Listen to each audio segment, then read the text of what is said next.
polynomials.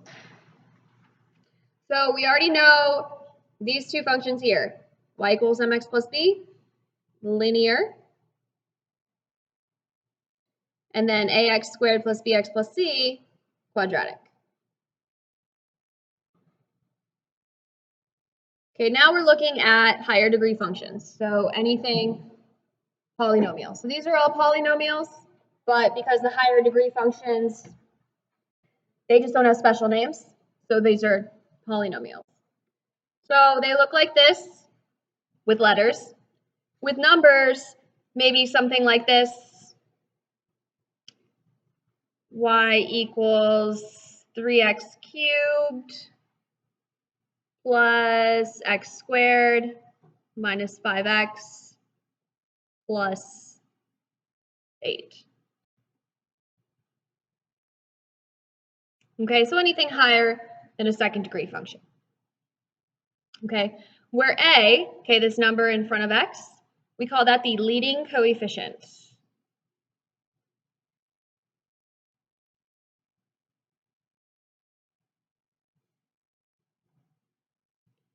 N, so this is n right here, that's the degree of the function. So the highest exponent is going to be the degree.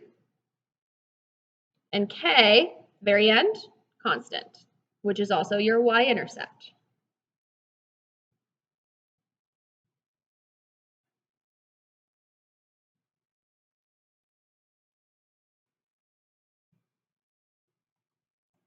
I want to see what this graph looks like for this function, because I just made it up. It might not be any good.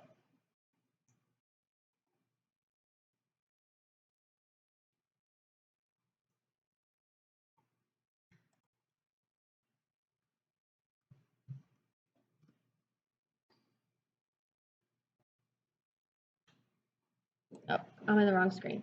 5x minus 5x plus 6.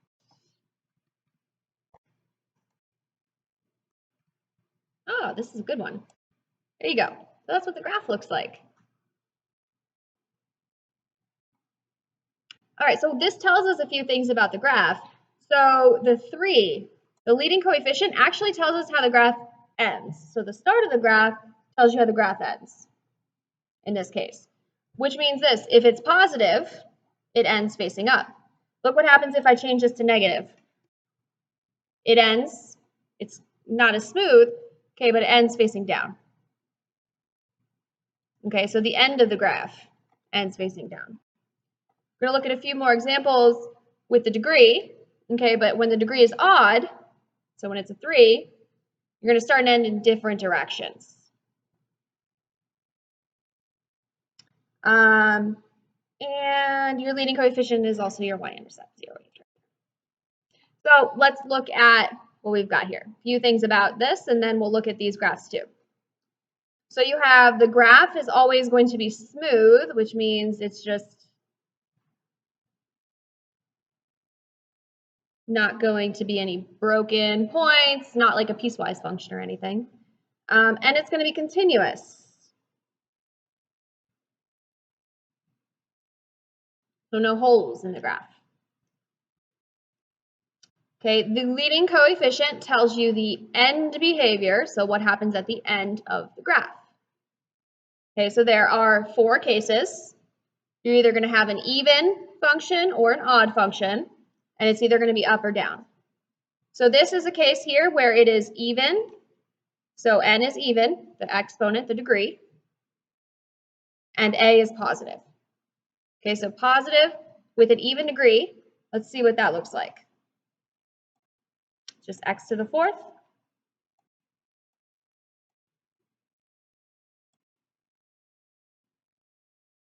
I gotta put something with that. We'll do x.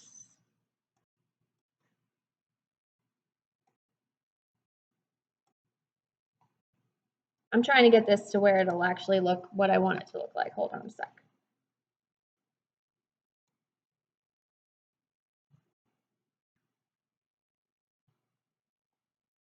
There you go.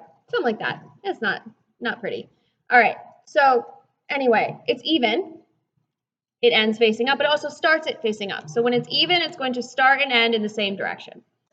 So start up and end up. So start, end, same direction for even. And if it's positive,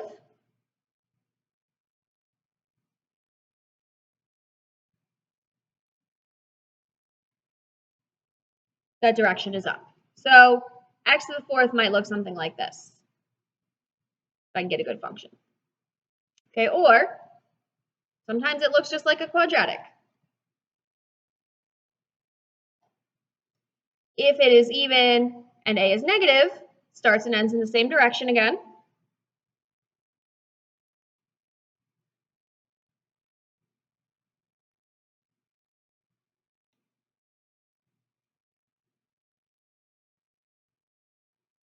This time that direction is down. So we might look something like this, or like this.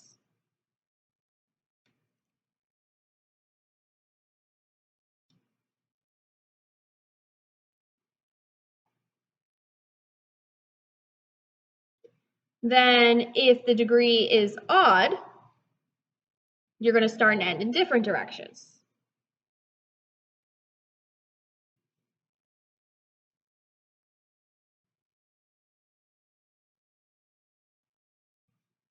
And you're going to end in the direction depending on the leading coefficient. So in this case, it is a positive, which means you are going to start down and up, which means you might look something like this.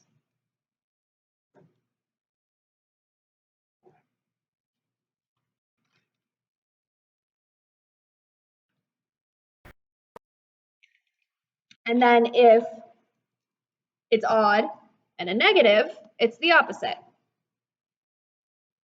So this may start up and down.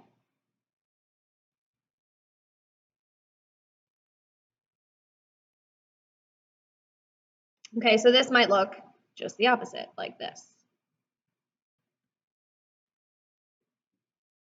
So the reason why I know what the shape of these looks like is because of the degree as well. Okay, so with an odd degree, you're typically going to have the same number of segments as the degree. Okay, with an even degree, sometimes there's multiples. Okay, but when I say segments, I mean where it changes. So I've got segment 1, segment 2, segment 3. Same thing here.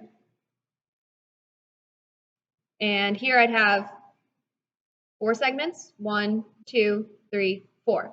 But these are also called, these points here, turning points. So turning points are where the graph changes direction.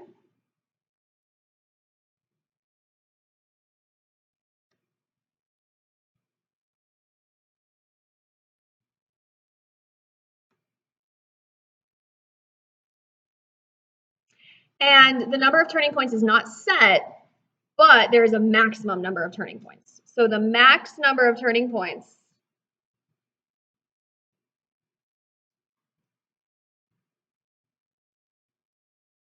is going to be the degree minus 1. So in a graph x to the fourth with a degree of 4, you can have 3 turning points. 1, 2, 3. In a graph with a x cubed, 3 minus 1, you can have 2 turning points. So 1, 2. Okay, and that just tells you where the graph changes direction.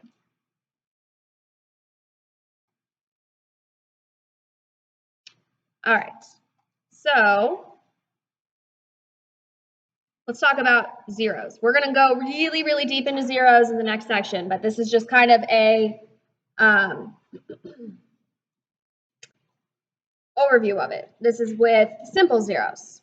Okay, zeros of a function are going to be when x is 0. That's what that is. So a 0 means when x equals 0 in the function.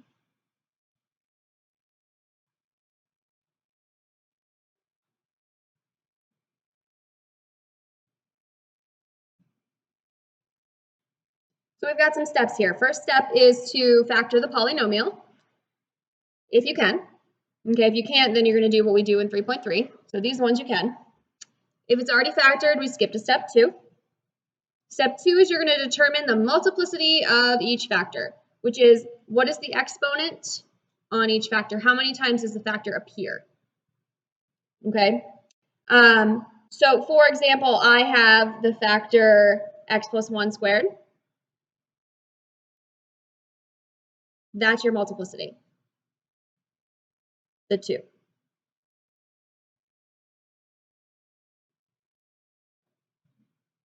So if I have just the factor x plus 5 and there is no exponent here, then that would be a 1 multiplicity. It only happens once.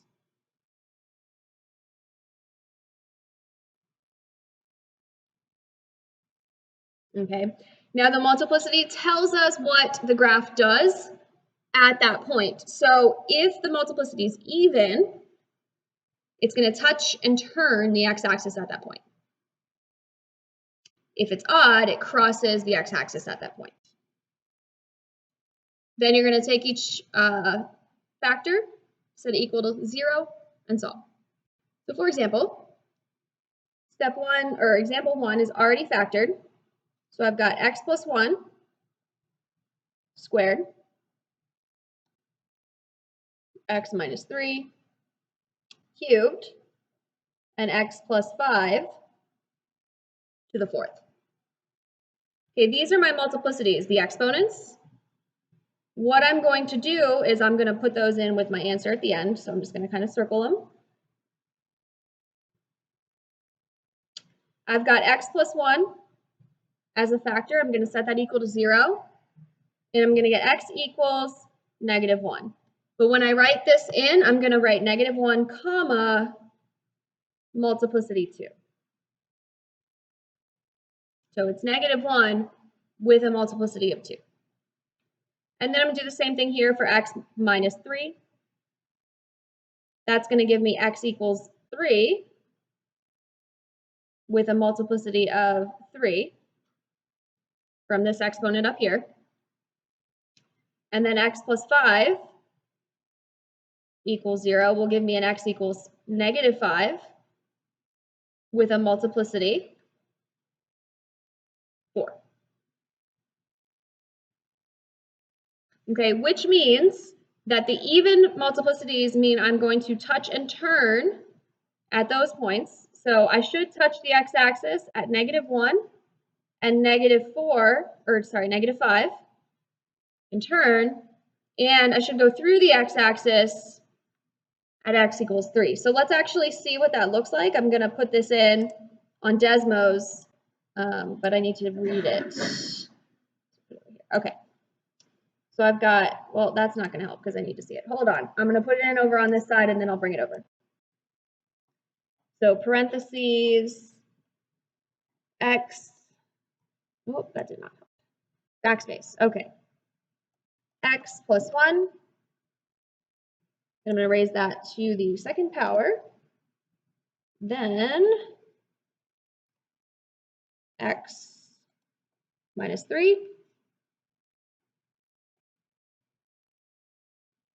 to the third. And bring that over so you guys can see it now. That's x plus 5 to the 4th. Okay. And then x plus 5 to the 4th.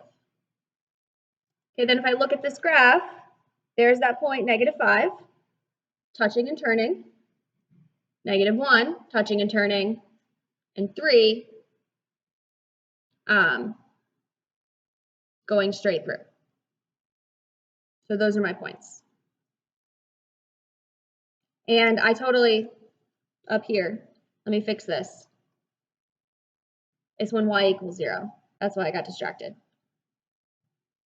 When y equals 0, it's the x-intercepts of the function. So when y equals 0.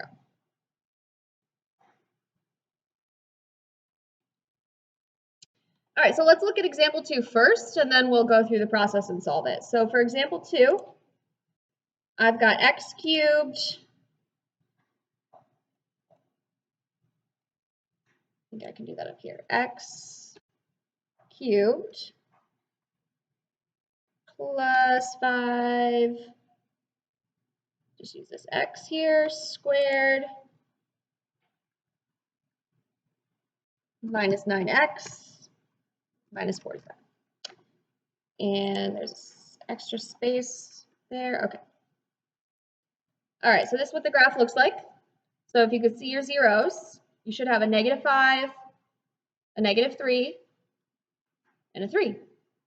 And it doesn't look like I'm touching and turning on any of those x's, so I should have multiplicities of 1 for each of those, but we can check. So to algebraically solve this, you're going to want to factor. So for this one, I am going to split down the middle because there are 4 terms, and I'm going to factor by grouping. So here I can pull an x squared. That's going to give me x squared and then x plus 5. And then here I can pull a -9, and that's going to give me x plus 5. So I'm going to get x squared minus 9 and x plus 5. And x squared minus 9 can further factor to x plus 3, x minus 3. So that's where you're getting your zeros from. You're going to get -3, +3, +5. And they all have a multiplicity of 1. You don't have to write multiplicity of 1 when it's a multiplicity of 1. So just your zeros there.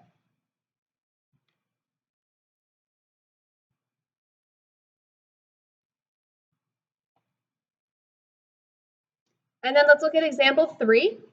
So example 3, you have x cubed minus 10x squared plus 25x. I can pull an x out of that to start. Get x squared minus 10x plus 25. Then I can factor inside here the x minus 5 squared. -5 times -5, positive 25. -5 minus 5, -10. Okay, so then I do have a multiplicity on this guy once it's fully factored. Both of your factors set equal to 0, so you're going to have an x equals 0 and an x minus 5 equals 0, so an x equals 5. And this 5 will have a multiplicity of 2. So you've got your zeros 0 and 5 multiplicity 2. I believe that this one looks a little weird though, if I can remember correctly. So x cubed minus 10x squared plus 25x.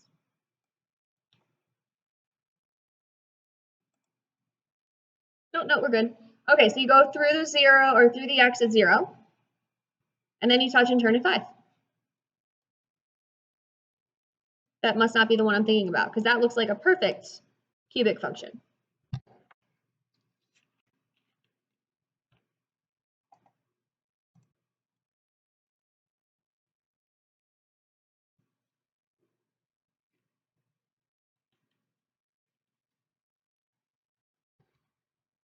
All right, and then graphing the polynomial function. I want you guys to use your graphing calculator to graph these, but I also need you to be able to look at a bunch of different polynomial functions and match the function to the actual graph. So for example, if you have like an x to the 7th, an x to the 8th, and an x to the 5th, you should be able to look at them and tell me what they are based off of the end behavior, even, odd, things like that. Okay, the turning points, stuff like that. So like if I have this, you should be able to tell me that's odd, right? Because it starts and ends in different directions. And then this could be 1, 2, 3, 4 turning points. So that should be a positive x to the 5th. So basically, if I said which function matches this and it was a, b, c, d, you should be able to pick out the right one just based off of that information alone. Or if you had this, that's going to be a negative, so it's even,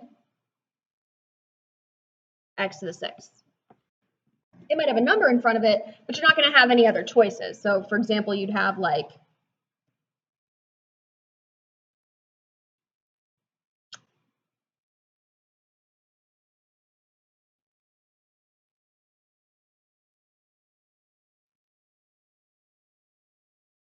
something like that as the starting point of the graph. And you should be able to look at this and say, all right, it's got to be an even function, so that's out, and spacing down, so that's out. So by process of elimination, it's got to be C.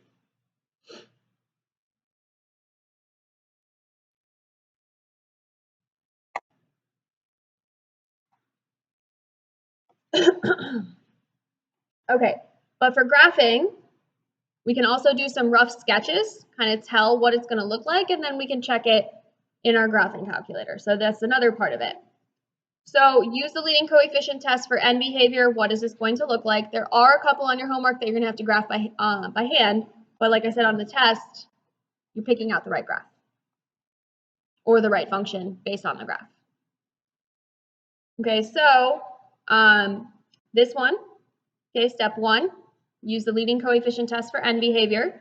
It's odd, positive, which means it's going to end facing up, and because it's odd, it means it's going to start facing down. I should also know here that my y-intercept is going to be the point 0, -4 because of this. I should be able to pick out the right graph just based off of that information. Find the y-intercept, start down, end facing up, cubic function.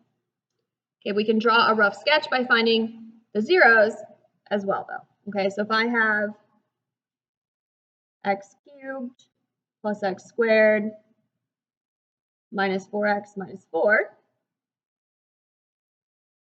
okay, I can factor this by grouping, pull an x squared out of the left.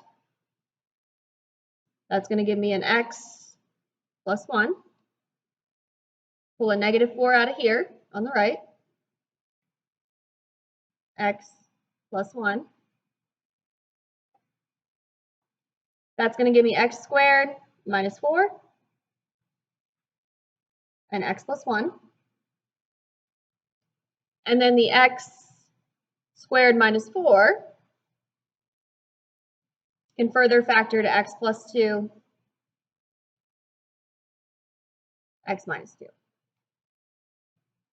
Which means I have x-intercepts at -2, +2, and -1. And then I also know the y-intercept, and I know the direction of the graph. So that should be enough to be able to draw some of this graph. So I've got -2 here. I've got +2 here and -1. And I have the y-intercept down here. And I know it's got to look like this.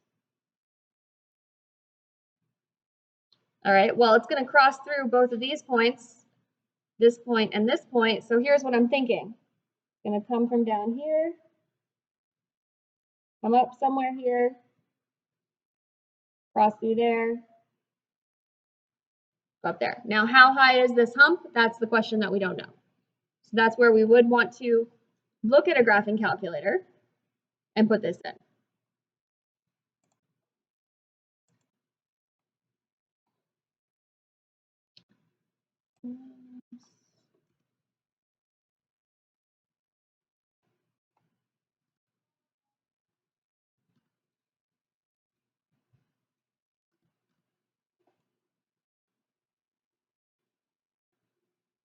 Pretty close.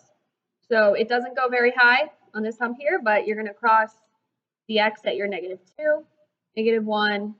You've got your y intercept here. You're actually going to go down a little bit from the y-intercept. Go back up through the point +2.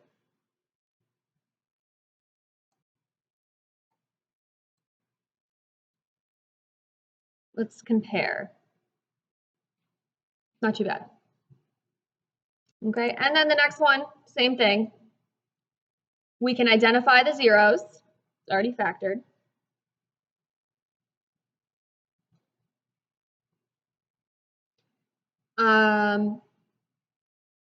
What degree is this function?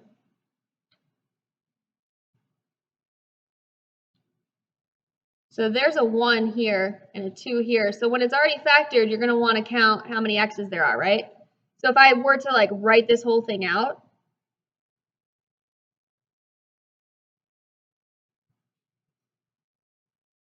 there's 3 x's. So this is a cubic function. So if I multiply all of this out, my leading coefficient is -3x cubed. You don't have to multiply everything out to do that, but okay, if I do that -3, you're going to end up multiplying it by the x cubed. So that means it's just the opposite of this one, which means it starts up, ends down. So we're looking at something like this.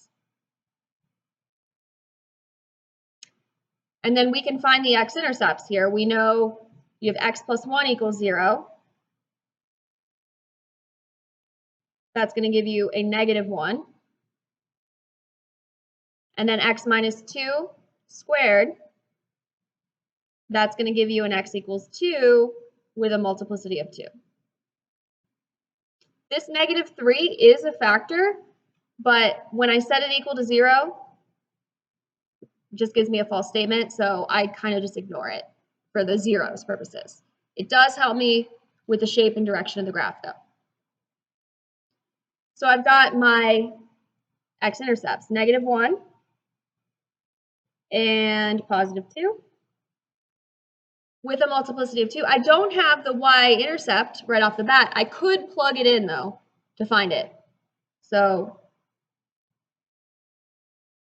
-3 times 0 plus 1 times 0 minus 2 squared. So -3 times 1 times -2 squared. -12. Okay, and I'm showing you this by hand. I don't want you to rely on your calculator for everything, but I want you to be able to use it as a tool, also so you can check yourself while you're going through this stuff too. Okay, so you have a -12, which is going to go off the graph. It's like way down here somewhere. The other thing I know is that at this point, you have a multiplicity of 2. So I've got to touch and turn at this point. And I'm going to end facing down, right? So I'm touching, turning there. And then I'm going to come down here, come through that point, and then I got to somehow come up here and go through this point. So I'm thinking probably something like that.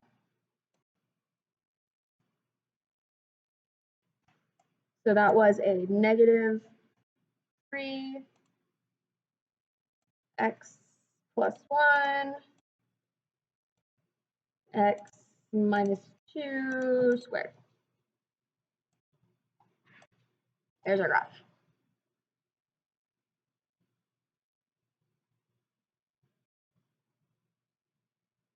Okay, but again, you want to just be able to pick out the correct graph as well and answer questions about it. So x-intercepts, y-intercepts, all that fun stuff. All right, so we've got a few practice problems. Got about 15 minutes, so I'm going to give you about 5 minutes, and then we'll go over this.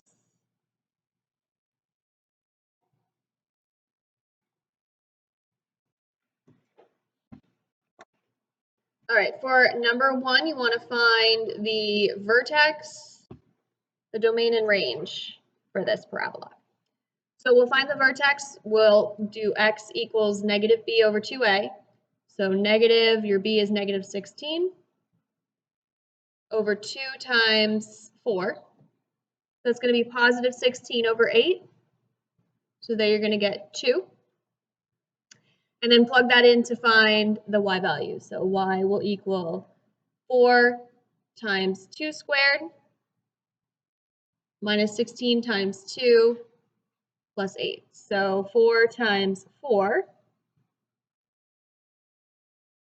16 minus 32, so negative 16 plus 8. I believe that should be negative 8. So our vertex is going to be 2, negative 8. Do you guys get negative 8 as well? Yep, okay. And then the domain and range. So look at the parabola. It's positive, which means it's going up and down. Or sorry, up. Domain is still always going to be negative infinity to infinity.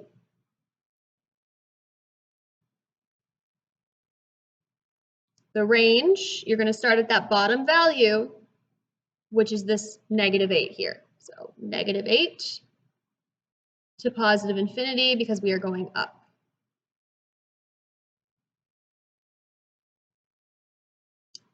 Okay, then number 2, same thing. This is in standard form, so it's the HK, which means your vertex you can pull right out of here as x plus 4, which means I got to pull the opposite sign, negative 4, and then negative 16 for my k. In front of the parentheses, though, okay, there's no sign, which means it's positive. So that means we're going up again. So again, the domain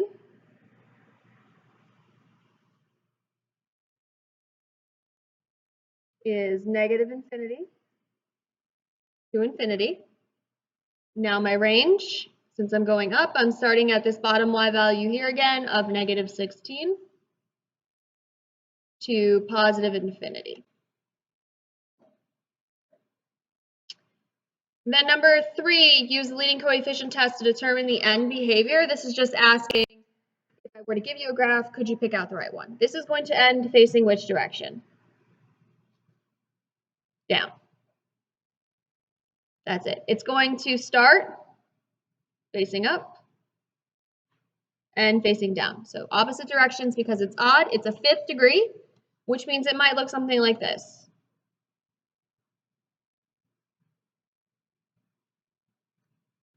Possibly. Okay, it's going to end facing down, start and end in different directions. 5th degree, so it could have up to 2, 3, 4 turning points.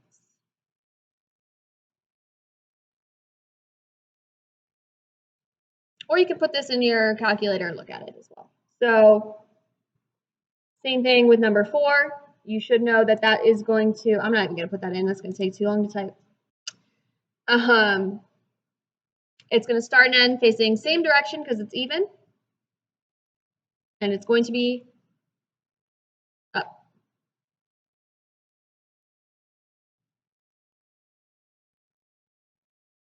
Okay, so that might look something like this with up to 5 turning points.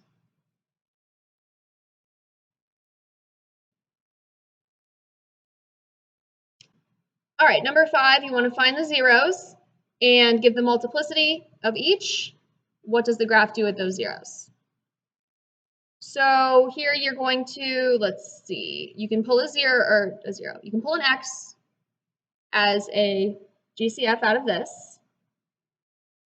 That's going to give you x squared minus 24x plus 144. Then what does that factor to?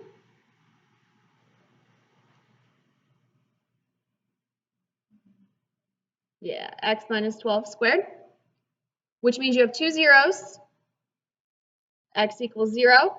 With a multiplicity of 1, you don't really need to write that, but this one, it does ask you to state it for each one. So if there's a box there, you can check that box. And then x equals 12, x minus 12 equals 0. With a multiplicity of 2. Which means you should cross the x-axis at 0.